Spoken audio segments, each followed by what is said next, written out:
누가복음 2장 San Lucas capítulo 2,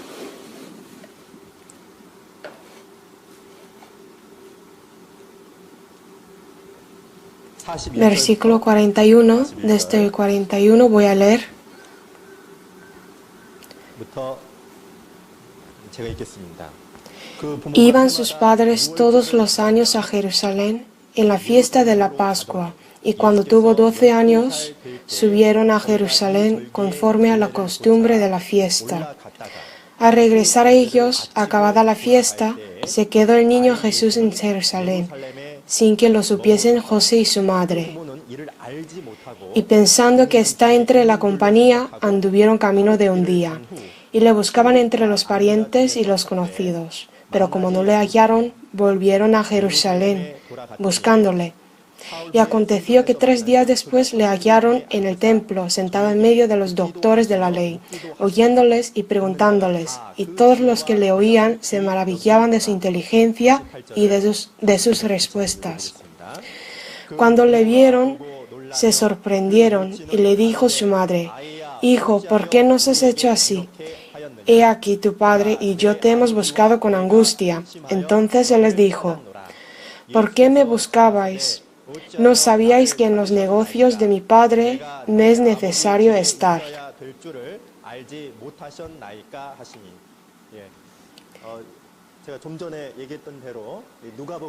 Jesús, el Hijo del Hombre, se manifiesta en San Lucas.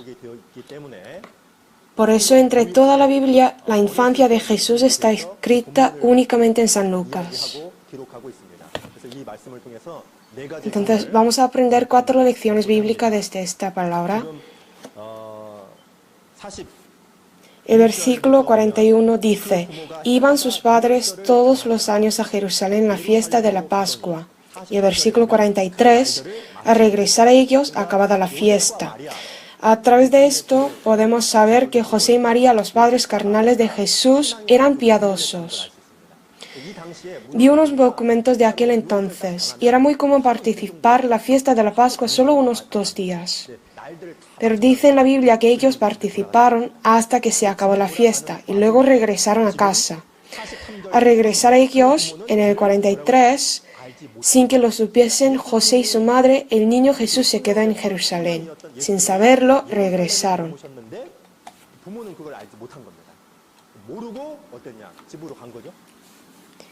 Entonces, ¿cuándo lo supieron? Cuando anduvieron camino de un día, cuando iban a dormir, se dieron cuenta de que no había el niño. Le hallaron, ¿no? Le buscaban por todas partes y por eso volvieron a Jerusalén. Por eso la Biblia dice en el versículo 46 que 3 días después le hallaron. Sabemos que se tardó el tiempo. Como era el camino de un día, para volver tardaría solo un día, pero le hallaron en todas partes, así que tardaron 3 días. Nosotros también. Versículo 43 a 46 manifiesta el esfuerzo de José y María para buscar a Jesús.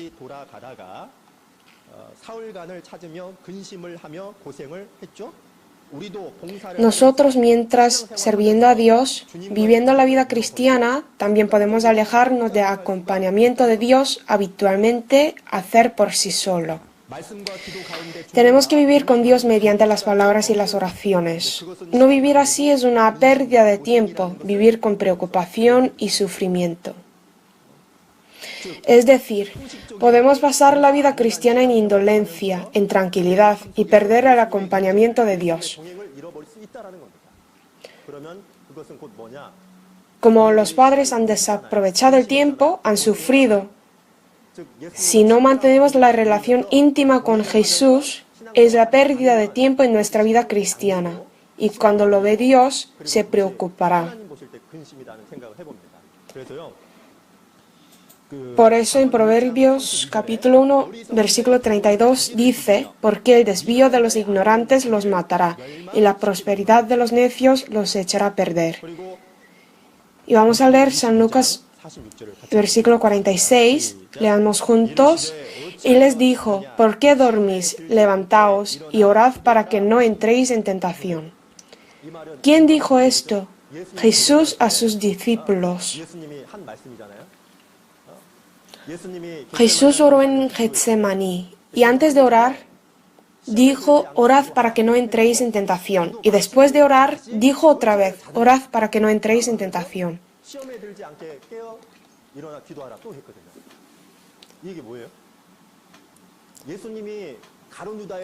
Cuando los hombres vinieron para arrestar a Jesús, ¿qué hicieron los discípulos? Como no oraban ellos, huyeron todos. Incluso Pedro, que era el mejor discípulo, le negó y huyó.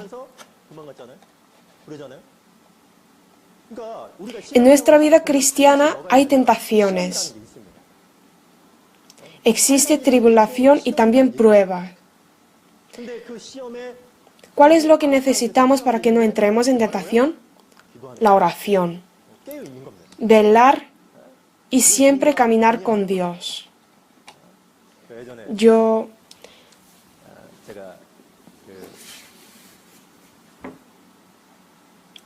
antes de solicitar el empleo, había la crisis económica en Corea. Por eso, después de graduarme de la universidad, por la crisis no puedo conseguir trabajo. Por lo tanto, redacté muchas solicitudes de empleo. Y al fin, pues el resultado fue fatal. Ni una empresa me llamó. Entonces, como fue fracaso, yo habría sufrido una decepción, ¿no? Con desánimo. En la iglesia también estaba muy desanimado por unos meses que no podía hacer nada. En ese momento un hermano me dijo, de repente, si fueras flojo en el día de trabajo, tu fuerza será reducida. Así me dijo. Hasta ahora no puedo olvidarme de ese momento. Lo que me dijo ese hermano. Cualquier persona sufre dificultades. Tu fuerza será reducida. ¿Qué significa esto? Cuando haya tribulación, si no estoy despierto y no oro ante Dios, puedo desmayar, puedo desanimarme. Por esta razón Jesús dijo, orad para que no entréis en tentación. Porque tentación siempre nos acerca y nosotros ¿qué hacemos cuando oramos? Tenemos que orar antes de que venga prueba, pero solemos orar después de habernos sufrido tentación. Jesús dijo, orad para que no entréis en tentación. Pero oramos después de entrar en tentación. En el dicho coreano dicen que si una persona prepara bien, no hay inquietud. Todos los hermanos padecen pruebas y tentaciones, y para no entrar en esas pruebas solo hay una manera, y eso es vivir velando la vida cristiana. Efesios 6, versículo 18, dice, orando en todo tiempo con toda oración y súplica en el Espíritu, y velando en ello con toda perseverancia y súplica por todos los santos. Velando en ello con toda perseverancia, como con toda oración. Sí, pastor, es verdad, pero yo escucho la palabra, sirvo a Dios, pero a veces me siento que estoy haciendo todas las cosas como una rutina. ¿Alguien puede decir eso? Es cierto, mientras vivir la vida tranquila, se puede equivocar que está viviendo correctamente. Estad atentos, dice la Biblia. Para tener cuidado, velad y orad. Hay un ejemplo. Había un misionero en Afganistán que se llamaba Wilson, y Wilson un día subió a un avión. Era el tiempo de despegar, y de repente un hombre vino corriendo desde la pista de aterrizaje, vino y dijo, «¡Abre la puerta!». El auxiliar de vuelo le dijo, «¿Por qué vino tan tarde? Ya pasó la hora». Y el hombre llamó a la puerta muchas veces, entonces le tuvo que abrir la puerta. Y ese hombre subió al avión. ¿Y quién es esa persona? Es el piloto. No reís. Por eso, en nuestra vida, si no nos acercamos a Jesús, podemos confundirnos pensando que estamos viviendo correctamente. Es lo que podemos aprender. Y lo segundo es la identidad personal de Jesús. Jesús tuvo el propósito de la vida muy claro. Sabía quién era Él sí mismo y para qué tuviera vivir. Claramente. En el versículo 48, cuando le vieron, se sorprendieron y le dijo su madre: Hijo, ¿por qué nos has hecho así? He aquí tu padre y yo te hemos buscado con angustia. Entonces él les dijo: ¿Por qué me buscabais? Y leamos juntos: ¿No sabíais que en los negocios de mi padre me es necesario estar? En los 4 evangelios, aquí sale por primera vez cuando llama a Dios la palabra mi Padre. Es decir, Jesús sabía que Él sí mismo era el Hijo de Dios. Y lo importante es que desde era un niño sabía de sí mismo, sobre su identidad y su ministerio.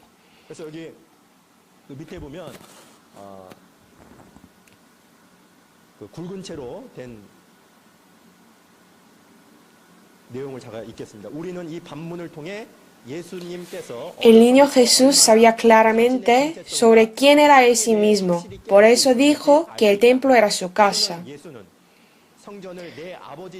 Por primera vez manifestó que Él es el Hijo de Dios. Vamos a leer San Juan 4, versículo 34. Jesús les dijo: Mi comida es que haga la voluntad del que me envió y que acaba su obra.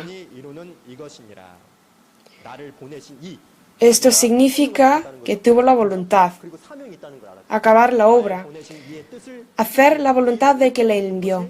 Para completarlo, tendría que saber bien sobre el propósito de vivir, ¿verdad? Nosotros también, en nuestra vida cristiana, tenemos que tener un objetivo claro y no estar tibios. Con el gran amor de Dios, debemos vivir pensando: ¿para qué? ¿Para quién tenemos que vivir? Con ese propósito evidente, así podemos vivir como Jesús. En el 1 Pedro, capítulo 2, versículo 9 dice: Mas vosotros sois linaje escogido, real sacerdocio, nación santa, pueblo adquirido por Dios, para que anunciéis las virtudes de aquel que os llamó de las tinieblas a su luz admirable. Y el versículo 10 dice: Vosotros que en otro tiempo no erais pueblo, pero que ahora sois pueblo de Dios, que en otro tiempo no habíais alcanzado misericordia, pero ahora habéis alcanzado misericordia. Ahora somos pueblo de Dios, hemos alcanzado misericordia de Dios. Somos linaje escogido, real sacerdocio, nación santa y pueblo adquirido por Dios. Entonces, ¿por qué llegamos a ser pueblo de Dios? Para anunciar las virtudes. En Filipenses capítulo 1, versículo 20, el apóstol Pablo manifiesta su propósito de vida conforme a mi anhelo y esperanza de que en nada seré avergonzado. Antes bien, con toda confianza, como siempre, ahora también será magnificado Cristo en mi cuerpo, o por vida o por muerte. Significa que si solo Cristo está glorificado, no le importa vivir ni morir. Tuvo un claro propósito de vida. Entonces, ¿quién puede vivir bien la mejor vida cristiana? La persona con el propósito claro desde el punto de vista de Dios.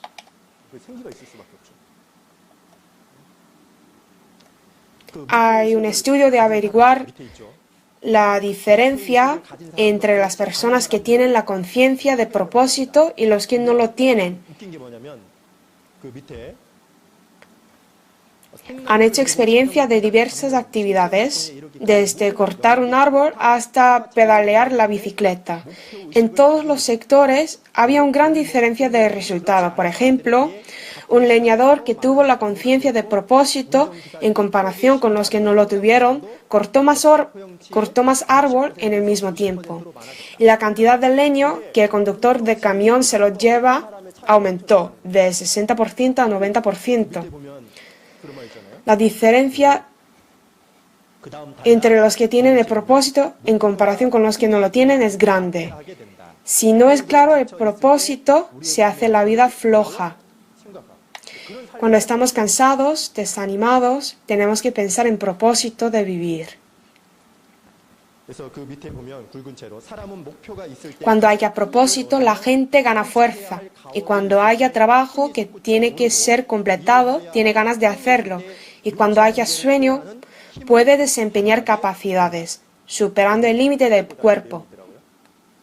Entonces, ¿por qué estamos flojos en nuestra vida cristiana? Porque la conciencia de propósito no está claro, está ambiguo. Como Jesús se enteró de sí mismo bien, de cómo tendría que vivir, nosotros también tenemos que hacerlo. Ya estamos en junio, es el periodo que se encuentra hundido de todo el año, personalmente y en la iglesia también, generalmente. Por eso, lo que tenemos que hacer es revisar el propósito que hemos determinado al comenzar el año nuevo. Ahora hay hermanos que se lo han olvidado. Creo que necesitamos el tiempo para reflexionarlo. El tercero, ya vamos a aprender de la obediencia de Jesús. Versículo 51, leamos juntos. Y descendió con ellos y volvió a Nazaret y estaba sujeto a ellos. Y su madre guardaba todas estas cosas en su corazón. Es Jesús, Dios perfecto, y aún así obedeció a sus padres humanos, José y María, ¿no? Porque son sus padres. ¿Cómo podemos obedecer a Dios que no podemos ver con los ojos si no obedecemos a los padres?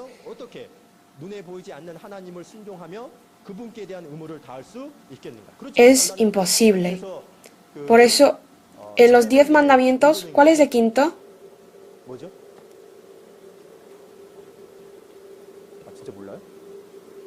Honra a tu padre y a tu madre. Leía un libro sobre esto. Ese quinto mandamiento es el que debe cumplirse entre Dios y hombre, porque los padres son como Dios, se puede sustituir. Por eso Dios, a través del objeto que no se puede ver, puso orden para que la gente le honra a Dios. Debemos honrar a los padres. Jesús también obedeció a sus padres. Por eso en 1 Juan capítulo 4, versículo 20 dice, si alguno dice, yo amo a Dios y aborrece a su hermano, es mentiroso, que no tiene sentido. Como a los padres, tenemos que honrar a los hermanos y hermanas que han recibido la salvación, también los tenemos que honrar.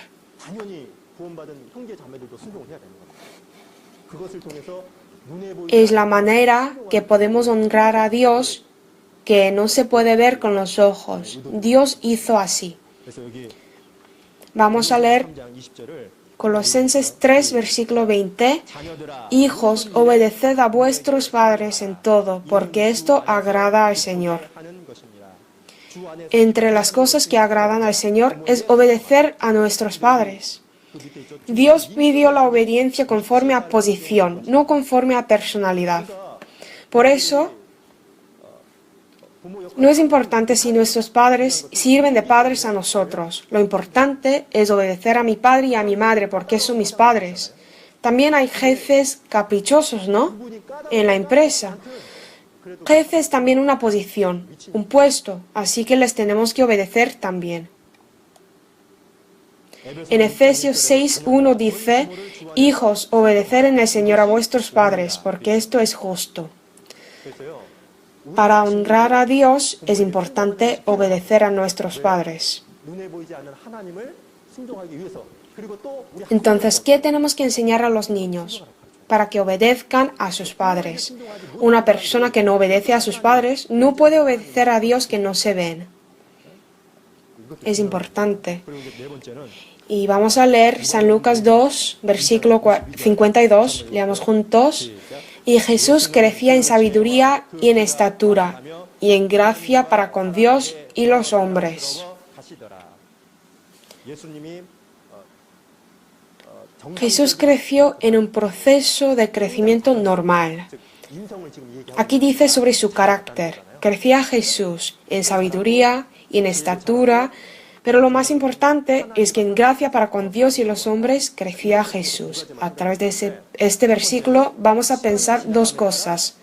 El primero es que tenemos que crecer a lo largo del tiempo. Jesús crecía en sabiduría y en estatura. ¿Y qué pasó? Crecía en gracia para con Dios y los hombres. Esto es importante. Vamos a ver 2 Tesalonicenses,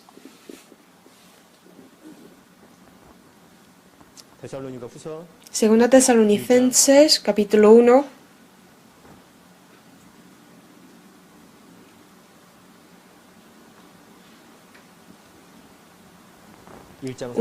versículo 3. Debemos siempre dar gracias a Dios por vosotros, hermanos. Vamos a leer juntos.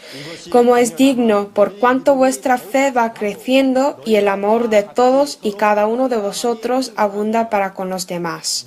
La fe va creciendo. Aquí dice la fe va creciendo. ¿Se ve en la fe? No. Entonces, ¿cómo está escrita así? La sustancia de la fe se manifiesta a través del amor. Así que amor y fe no es separable. Por cuanto vuestra fe va creciendo de cantidad y de cualidad, ¿qué pasa? Que el amor abunda. Por eso en Filipenses 1, versículo 25 dice que aún permaneceré con todos vosotros para vuestro provecho y gozo de la fe. Vamos a leer Proverbios 4, versículo 18. Mas la senda de los justos es como la luz de la aurora, que va en aumento hasta que el día es perfecto. Va aumento a lo largo del tiempo. La fe debe crecer. Entonces, ¿por qué no crece la fe? Porque no tiene la conciencia del estado de crisis. O sea, tiene que revisarse si la fe está creciendo o no, y tener la conciencia del estado de crisis espiritual. ¿Por qué en estos días es difícil de recibir la salvación? Porque no tienen la conciencia del estado de crisis. No tienen la conciencia del estado de crisis sobre su espíritu, así que no regresa a Jesús. No reciben la salvación. ¿Y por qué los salvos viven la vida inútil? Solo hay una razón, que no tienen la conciencia del estado de crisis sobre su vida cristiana. A lo largo del tiempo, por eso, no cambia nada. Yo fui a una clínica porque un hermano me pidió la consulta por su padre que estaba ahí. Fui y lo vi, y él estaba respirando con las mangueras de oxígeno. Yo pensaba que era un cadáver, pero sí que hay vida en él también. Tiene la misma vida como nosotros, pero no puede vivir la vida normal. No se puede mover. Sí que hay misma vida, pero no puede moverse, ni vivir la vida normal. Entonces, es como que la vida para él no sirve para nada. Si hay vida, debe vivir la vida normal. Es lo mismo. Si hay fe, vivir la vida cristiana normal es algo muy natural. Y luego Dios usa a cada uno de nosotros. Vamos a leer 2 Pedro capítulo 3, versículo 18. Leamos juntos. Antes bien, crecer en la gracia y el conocimiento de nuestro Señor y Salvador Jesucristo. A Él sea gloria ahora y hasta el día de la eternidad. Amén. Dijo, crecer es la orden de Dios, que tenemos que hacer sin falta. ¿Por qué? Porque es la orden. 내가 정말 신앙이 성장하고 있는가? 이 성장 Hay un carácter de hermanos que no está creciendo. ¿Cuál es? 영혼의 위기 의식이 없다는 말은 No tener la conciencia del estado de crisis espiritual significa que esos hermanos están contentos ahora sobre su vida cristiana. Están satisfechos. Y también para que la fe crezca, tienen que eliminar todos los obstáculos que nos impidan. Pero esos hermanos no lo hacen. Por lo tanto, la vida cristiana normal es la vida en la que la fe crezca. 그리고 또 우리가 두 번째 Y el segundo 수 있는 게 있죠.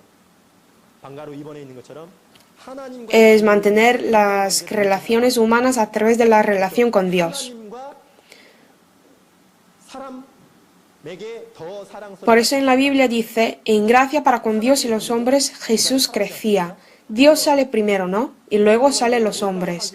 Para mantener las relaciones humanas bien, lo que más necesita es la relación con Dios. 정상적인 관계를 De todos, la relación con Dios es importante. 올바르다는 거죠. Vamos a buscar Romanos capítulo 찾아보죠.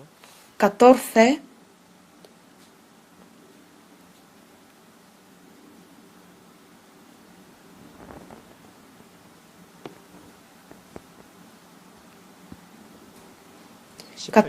Versículo 18. Leamos juntos. Porque el que en esto sirve a Cristo agrada a Dios y es aprobado por los hombres. 칭찬을 받느니라. 정상적인 Si uno sirve a Cristo, agrada a Dios normalmente, esto pasa. 하나님 Es aprobado por Dios y también por los hombres. 유인물을 삼은 En Proverbios 16, versículo 7 dice, cuando los caminos del hombre son agradables a Jehová, aun a sus enemigos hace estar en paz con él. 하시느니라. 그래서 Por eso si mantiene buena relación con Jesús, aun a los enemigos hace estar en paz con él. 그런데 En otras palabras, 반대로 얘기하면 si la relación con Dios está rota, 가장 가까운 aun a los más cercanos hace estar en conflictos, ¿verdad? Primero necesitamos mantener bien la relación con Dios ante todo. Por eso hoy hemos aprendido 4 lecciones y entre estas palabras me acuerdo personalmente 적으로 다 마음에 와닿고 si estoy caminando siempre con Dios, 정말 내가 주님과 늘 동행하고 있느냐. si estoy viviendo con el propósito claro como Jesús. 가졌던 것처럼 그런 삶을 살아가고 있느냐.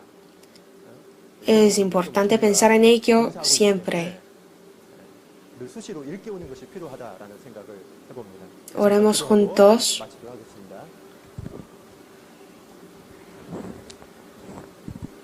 살아계신 Dios Padre, gracias por reunir cada uno de nosotros por la obra sagrada de Dios. Nosotros, que no tenemos ninguna capacidad, que somos muy débiles, Dios nos ha usado y hasta ahora podíamos servir a la Iglesia por la bendición de Dios. 하나님의 도구로 삼아 주셔서 지금까지 이 일을 할 수 있었던 모든 것도 다 하나님의 은혜임을 알고 Ayúdanos 주님께 찬송을 para que cumplamos la obra de Dios que nos hemos encargado según el poder y la fuerza de tus 할 palabras. 수 있도록 도와주시고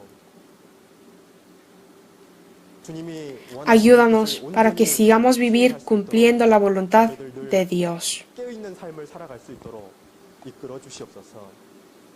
Ponemos en manos de Dios todas las comuniones. Hemos orado en el nombre de Jesucristo. 감사하며 기도드렸습니다. 아멘. 아멘.